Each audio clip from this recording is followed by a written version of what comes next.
Assalamualaikum warahmatullahi wabarakatuh. Saya Juwita Rahmi dengan NIM 220456060 dari Prodi Pendidikan Geografi, Departemen Geografi, Fakultas Ilmu Sosial Universitas Negeri Padang. Baiklah, pada kesempatan kali ini saya akan menjelaskan mengenai program Merdeka Belajar, di mana pada pembahasan kali ini terdapat 3 poin penting. Yang pertama ialah pengertian Merdeka Belajar, yang kedua konsep Merdeka Belajar, dan yang ketiga kebijakan Merdeka Belajar. Baiklah, langsung saja kita masuk pada poin yang pertama mengenai pengertian Merdeka Belajar. Merdeka Belajar bermakna kemerdekaan dalam belajar, yaitu memberikan ruang sebebas-bebasnya kepada siswa atau siswi untuk belajar secara tenang, senang, gembira, dan tanpa adanya beban pikiran. Karena tidak dipaksa untuk mengetahui atau mempelajari suatu hal yang di luar hobi, kemampuan, serta bakat mereka.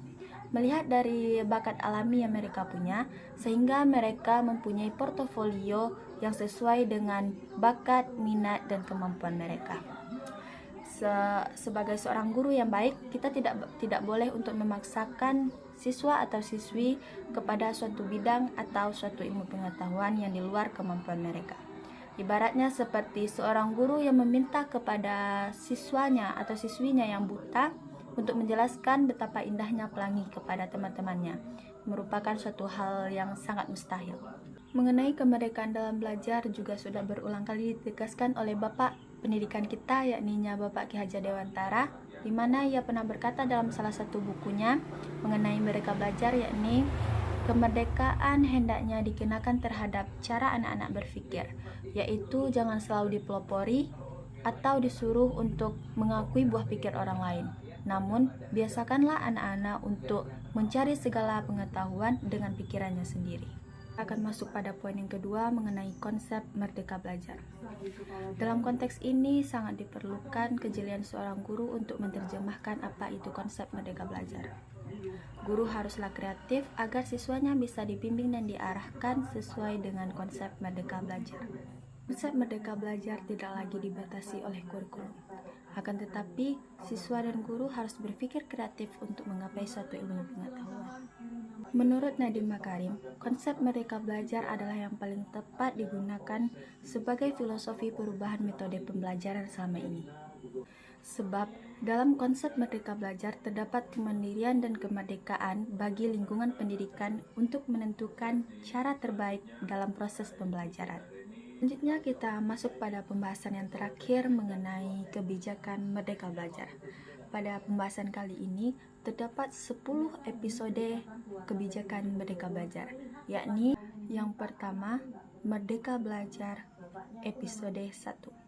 Dalam episode ini Mendikbud menciptakan 4 terobosan kebijakan agar paradigma dan cara lama dalam mengajar dan mendidik bertransformasi ke arah yang lebih maju. Yang mana 4 terobosan kebijakan tersebut diantaranya yang pertama ialah menghapuskan ujian sekolah berstandar nasional, yang kedua mengganti ujian nasional menjadi asesmen nasional, yang ketiga menyederhanakan RPP guru, dan yang terakhir adalah adaptasi penerimaan peserta didik baru. Selanjutnya Merdeka Belajar episode kedua. Pada episode ini kita sebagai mahasiswa mendapatkan kebijakan Kampus Merdeka, di mana di antara kebijakan tersebut adalah yang pertama, dipermudahkannya membuka program studi baru, yang kedua, sistem akreditasi perguruan tinggi yang dipermudah, yang ketiga, dipermudahkannya sebuah perguruan tinggi untuk menjadi PTN yang berbadan hukum, dan yang terakhir ialah hak kita sebagai mahasiswa untuk mengambil program studi di luar program studi kita selama 3 semester. Selanjutnya, Merdeka Belajar episode yang ketiga. Dalam episode ini, Merdeka Belajar membahas mengenai penyesuaian kebijakan dana BOS. Di antaranya, yang pertama, penyaluran dana BOS langsung ke rekening sekolah. Yang kedua, penggunaan dana BOS lebih fleksibel untuk sekolah. Dan yang ketiga, nilai satuan dana BOS lebih meningkat. Dan yang terakhir adalah pelaporan dana BOS yang transparan dan akuntabel. Selanjutnya, Merdeka Belajar episode keempat. Dalam episode ini, Merdeka Belajar membahas mengenai program organisasi penggerak. Nadiem menyebutkan program organisasi penggerak atau POP memberikan kesempatan kepada organisasi yang bergerak dalam bidang ilmu pengetahuan untuk membuktikan kemampuan mereka dalam mentransformasi sekolah. Selanjutnya, Merdeka Belajar episode yang kelima. Dalam episode ini, Merdeka Belajar membahas mengenai guru penggerak. Nadiem menjelaskan, guru penggerak ialah program transformasi dalam bentuk kepemimpinan sekolah, di mana guru-guru penggerak dilatih atau diidentifikasi untuk menjadi calon-calon kepala sekolah, pengawas, bahkan guru pengajar di masa depan Indonesia. Selanjutnya, Merdeka Belajar episode yang ke-6. Pada episode ini, Merdeka Belajar membahas mengenai transformasi dana pemerintah untuk perguruan tinggi. Dalam hal ini mencakup 3 terobosan yang diharapkan mampu meningkatkan kualitas perguruan tinggi di Indonesia. Salah satunya, terdapat 8 indikator kerja utama yang menjadi dasar landasan transformasi perguruan tinggi di Indonesia.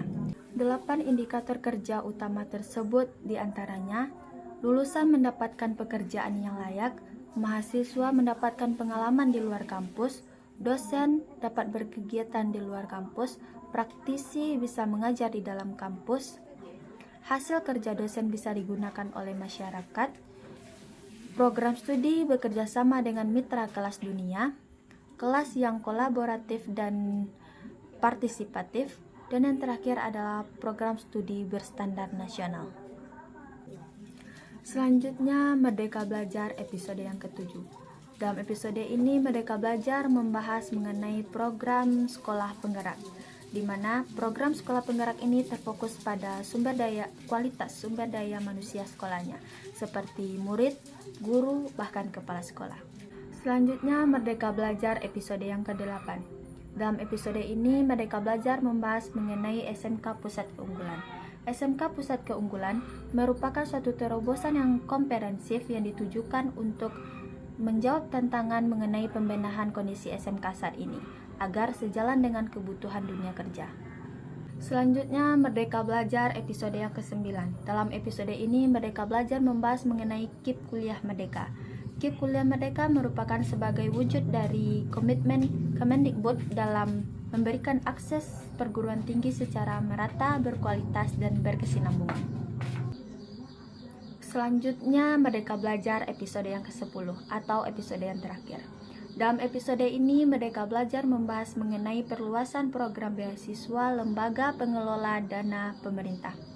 Nadiem menerangkan bahwa akan adanya penambahan variasi serta perluasan program sehingga mencakup guru, tenaga pendidik, serta pelaku budaya sebagai ujung tombak dari mensejahterakannya rakyat Indonesia, khususnya di kancah dunia. Sekian penjelasan materi mengenai program Merdeka Belajar. Saya Juwita Rahmi pamit undur diri.